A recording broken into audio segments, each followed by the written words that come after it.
has been fundamental to the global prosperity of the advanced countries. And Africa had a role to play. It has a role as a raw material producer. We will not allow sub-Saharan Africa to escape that.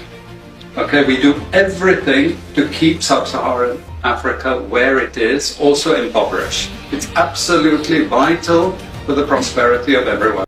Precious people and wonderful people, I greet you all in the name of our Lord Jesus Christ.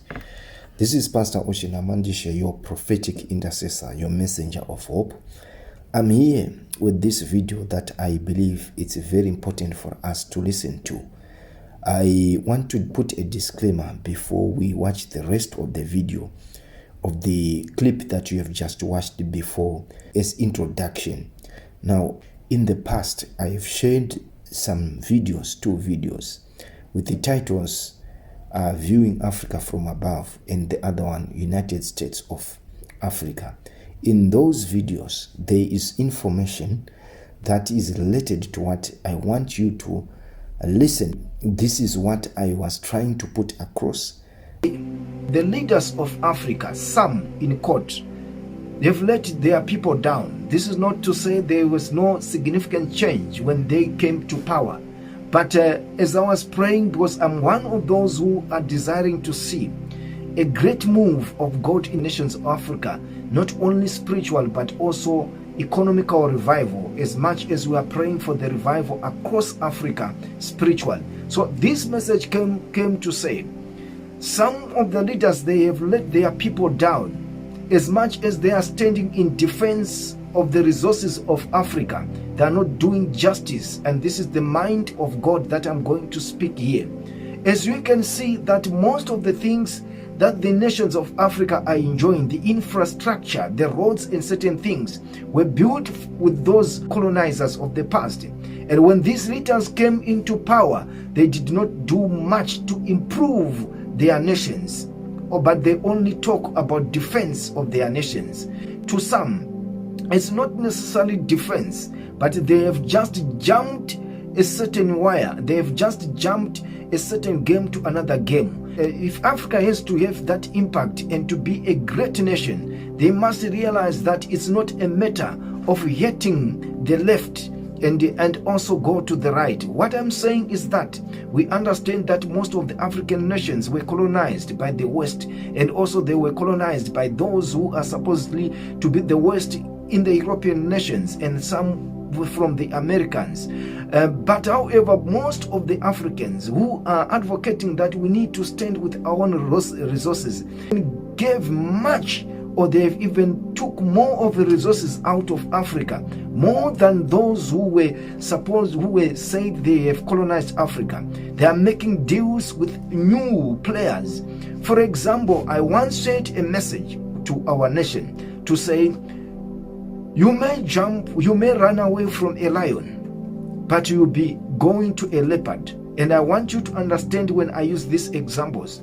A lion and a leopard, these are animals that feeds from meat. So if someone says, I hate a lion, he cannot just give his meat to a leopard and say, because I hate a lion, deprive his children of the food that they must get by giving it to his friend and say, I will not give my enemy. Because if you deprive your own children, even if you give your friend and your children are suffering, you are as good as giving your enemy the food, because the same thing that you are running away from, the same thing that you are trying to protect, is the same things that are being taken by your friend. So the nations of Africa and the leaders of Africa, this is where God was saying they have let their nations down, in the sense that when they built alliance with other nations, especially those in East, they are doing much more in plundering the resources of Africa that are going out instead of building the nations of Africa. So what is the message here? The message is coming to say Africa needs to look itself and build something that can protect its own resources, more than taking the resources and give them to what they call their friend. Yet they were crying years back that they were under colonization, and these people, they are pointing that they have taken their resources. They managed to do certain things in their nations, and when they defeated them, they have invited some other people not to protect resources, but to take the same resources out of Africa. So this is the message. So I want you to pay attention to what these people are saying. This gives us that sometimes we may be fighting each other as Africans, but these people, they don't care who is on power.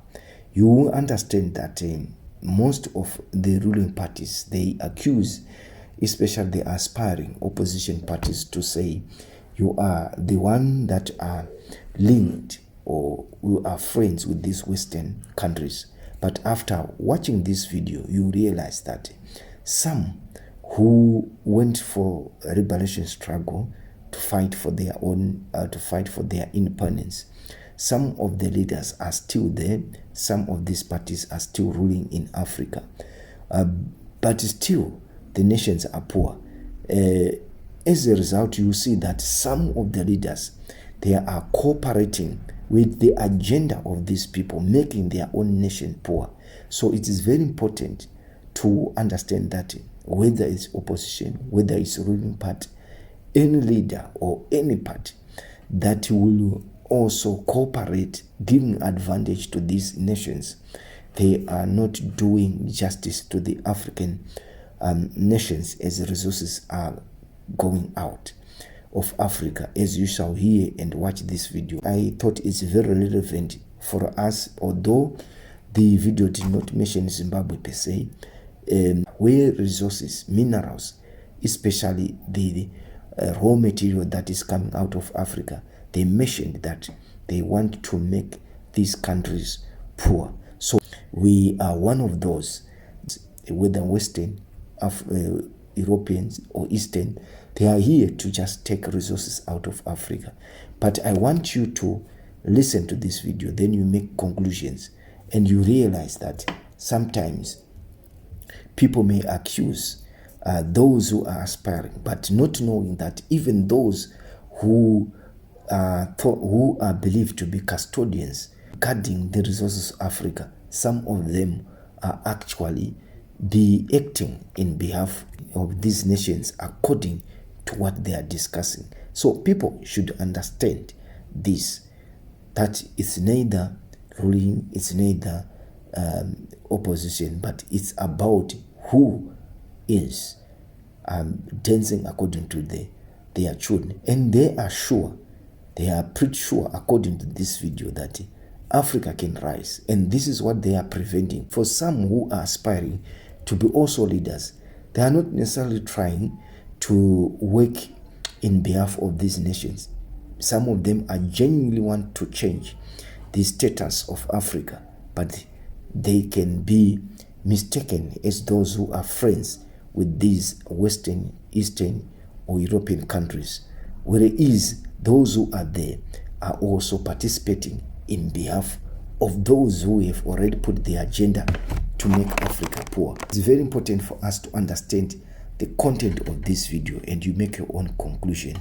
We need to be aware, and I believe that this is not something new. Most of the leaders, even other people, they know this, but it's only that the information is exaggerated. Those who are believed not to be the culprits are the culprits, and those who suspected to be the culprits who want to sell out are not. So it's very important for us to know this as we also continue to pray for our nation, especially the intercessors. Sub-Saharan Africa has been fundamental to the global prosperity of the advanced countries. And Africa had a role to play. It has a role as a raw material producer. We will not allow Sub-Saharan Africa to escape that. Okay, we do everything to keep Sub-Saharan Africa where it is, also impoverished. It's absolutely vital for the prosperity of everyone else. So let's get clear about that. Okay, and this means all the economic structures, all the global institutions, and the economics we teach everyone is all designed to keep Africa exactly where it is. And whether it is Europe or US or now China, it's always the same. We need Africa to be impoverished because we need those raw materials and we need them dirt cheap. Okay, so that's the message. It doesn't mean to say that there's nothing Africans can do. Of course there is. This is what it's about. Because if Africa does do something different, I assure you living standards of all those in Europe and North America and Asia is going to fall. Okay? And that is a big price to pay. I assure you that the West is not going to allow that without a big fight. Okay? So the job of many Western academics is to convince Africans they have to keep doing what they're doing. Okay? And to show them it's your fault that you're poor. It's not our fault.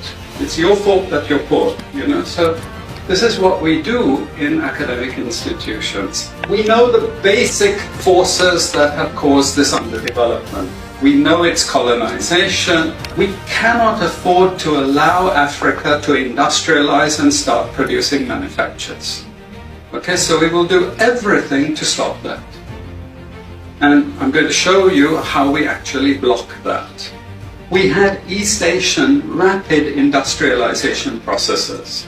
So in the earlier period, we had Japan and Korea and Taiwan. Okay, rapid growth, sucking in raw materials from Africa, driving up the prices. And after those countries finished industrialization, then Sub-Saharan African growth rate again fell. Sub-Saharan Africa is condemned to this role, just the supplier of raw materials, not a manufacturer. The currencies are collapsing of these countries, and many of them are Sub-Saharan African countries. After colonization ended, we needed new structures to keep these countries where they were. Okay? And the first of those is aid. Okay? We give them aid. Aid for what? Actually, we give them aid to keep repressive regimes in power. That's all. All the hypocrisy about transparency and democracy and bullshit like that, it's all bullshit. But it would go to country after country offering loans. And if the president did not accept the loan, they were killed. It's just economics. It's economic warfare. The rich declare war on the poor. It happens everywhere. It happens in a country. The rich control the government. Of course they do. You really believe you have democracy? Come on. I mean, grow up.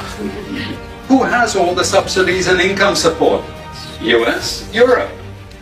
The largest budgets in the world for supporting their farmers are Europe and US.